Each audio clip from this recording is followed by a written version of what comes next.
I'm Eli Jackson, director, writer, editor, actor, all of the above, under my small company, Legacy Productions. Am I a professional award-winning filmmaker? No, I'm probably never going to claim that. Have I won a few awards?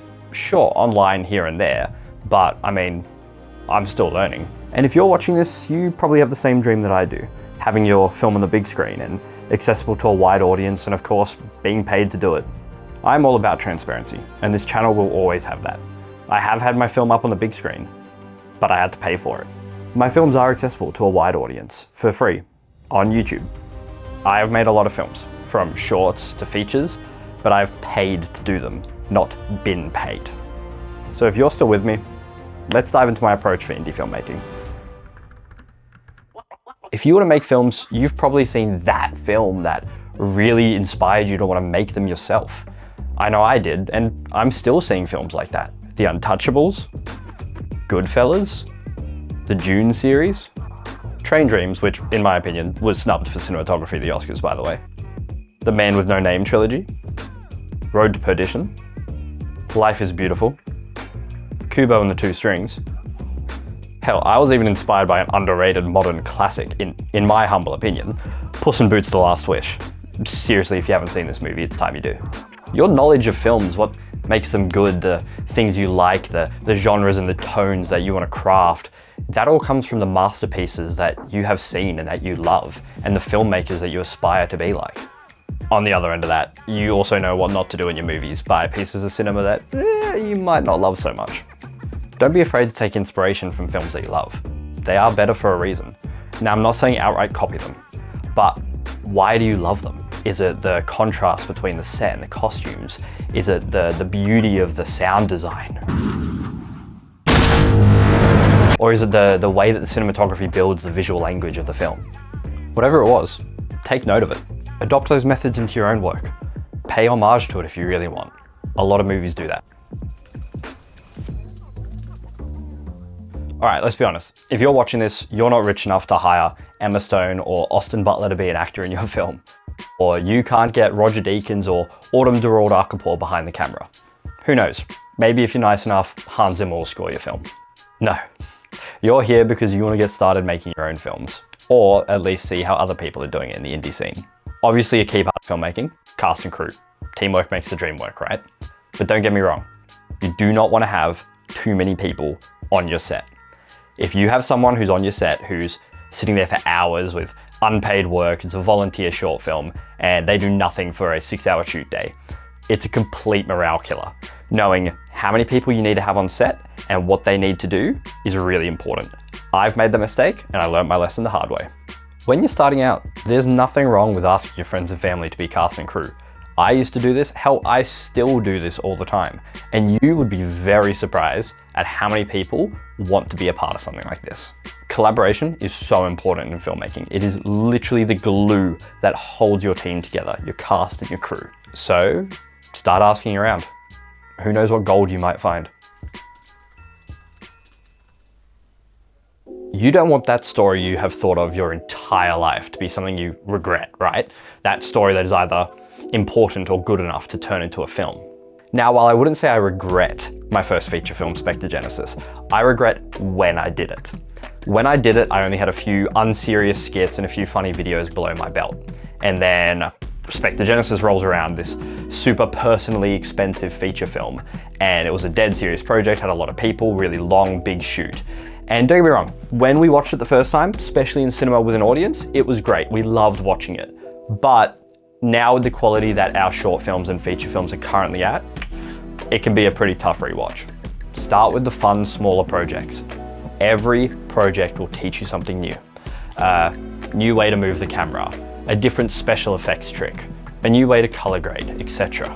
Trial and error is the best way to learn filmmaking, in my opinion. If you choreograph a fight scene for a small action film, congratulations, you know how to choreograph the fight scene in your feature. If you shoot a drama film that is mainly a conversation, congrats, you now know how to edit your feature film conversation scene together. My dear friend Imogen, a story editor and actress for my films, she helped me learn this the hard way. Do not get stuck in an echo chamber. Yes, of course you need people who agree with your ideas and expand on them. Absolutely. But you also need people who disagree with your ideas and your take on things and explain to you as to why. Now, in both these points, one, yes, you don't want yes men who are going to agree with every idea you've ever had, and whenever you speak, they treat it like it's the gospel. Of course not. I had that on a project, and then looking back on it in post, I was like, oh, I actually have this concern about it. And then half the team was like, yeah, we thought about that too on set, but we just never told you. Don't be those types of people. But on the other part of that, point two, is you don't want haters who hate for the sake of hating. If you have people who are disagreeing with your opinions, or they're disagreeing about the way that you're doing something, get those people to elaborate on why. Get them to constructively and critically explain and help and expand on how you can make it better if they disagree. Build yourself a trusted team of people who are going to help you grow and not keep you in the same spot forever. Also try and get people who are years ahead of you in the filmmaking journey. People who want to help you grow but also have a lot more experience than you do. I still, to this day, am in contact with quite a few of the people who helped me out early on in my journey. I beg of you, please do not go out there and drop 5, 10, 15K on some dream camera that some YouTuber tells you is the dream camera for all filmmakers. The gear that you have is probably more valuable than you realize, especially for your first few projects. I only just got my second cinema camera after having my first one that you're watching now for 7 years. You need to know that you're in it for the long run. Get gear that suits the stage that you're at. Hell, my process went from an iPod 5 to an iPad to DSLR cameras. Then I got my first cinema camera with a BlackMagic Pocket 4K, and now I'm using a BlackMagic Pyxis.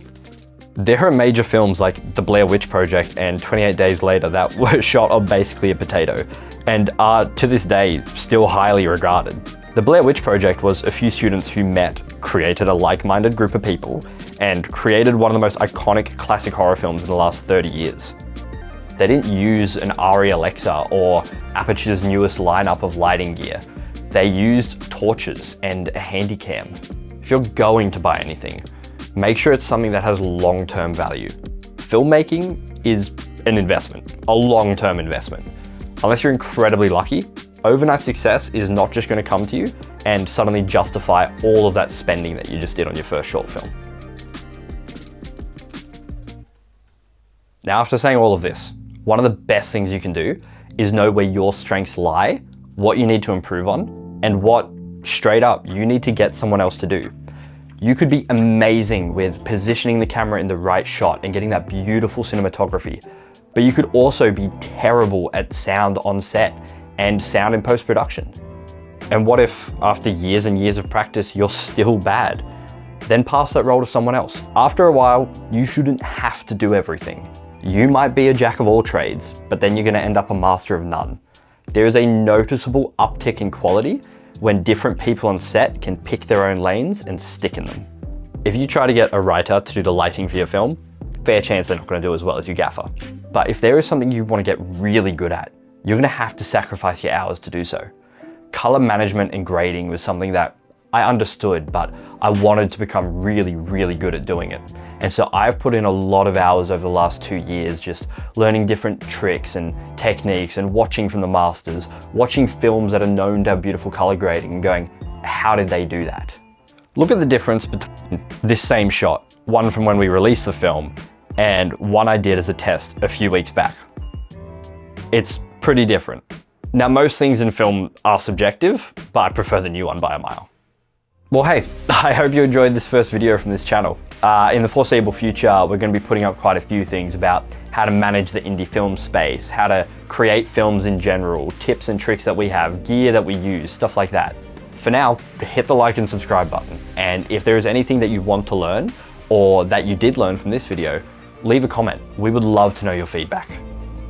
But until next time, peace be with you, gang.